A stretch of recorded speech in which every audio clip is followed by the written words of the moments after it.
thankful first to be able to share what I've learned with you. And one thing that has struck me is how I had expectations when I was a teenager and a 20-something about what my marriage would be like. And we're now celebrating 17 years of marriage. We're cruising right into our 18th. And I have to say, those expectations I had for marriage have not panned out. What I thought it would be like to be in love and to raise a family is not at all what my experience has been.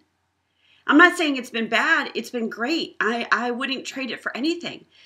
But I wonder what would have happened, rewind, if my expectations were a little bit more realistic.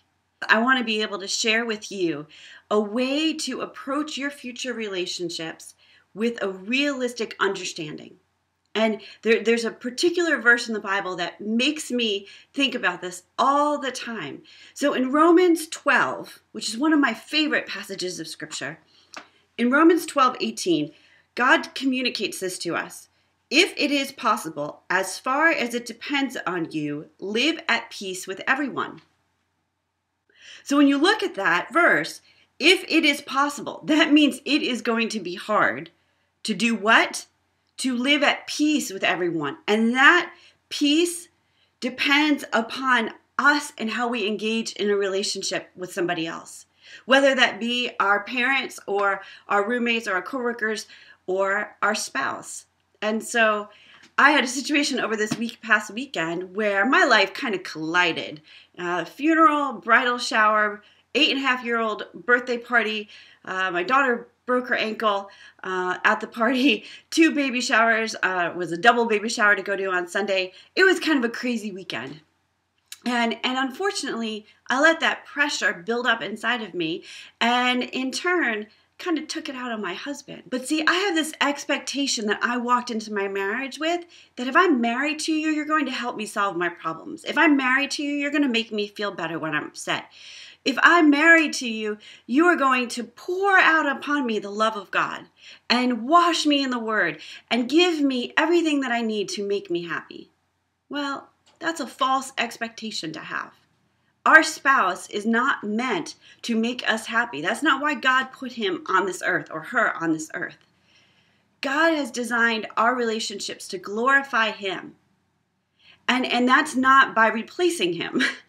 And so I said some things to my husband that were hurtful. We went to sleep with the sun going down on our hurt feelings. And the next morning I got up and I went through the motions of meeting with God, even though I didn't really feel like it. And I said, Lord, I'm sorry. You know, when it comes back to this verse, if at all possible, as far as it depends upon me, live at peace with my husband. And I didn't pursue that end because my expectations were for him to make me happy. So I want to ask you right now, what are your expectations for what a future spouse will do for you? Do you expect happiness to come through that relationship? Do you expect security? Do you expect maybe prosperity?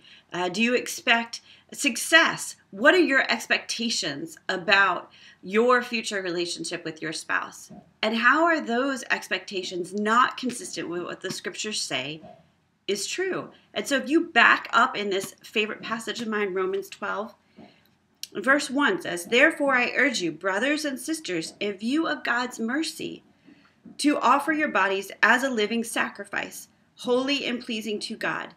This is your true and proper worship." It continues in verse 2, "Do not conform to the pattern of this world, but be transformed by the renewing of your mind.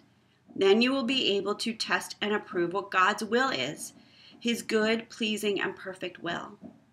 So see, God's will isn't for our happiness. That's what the world tells us.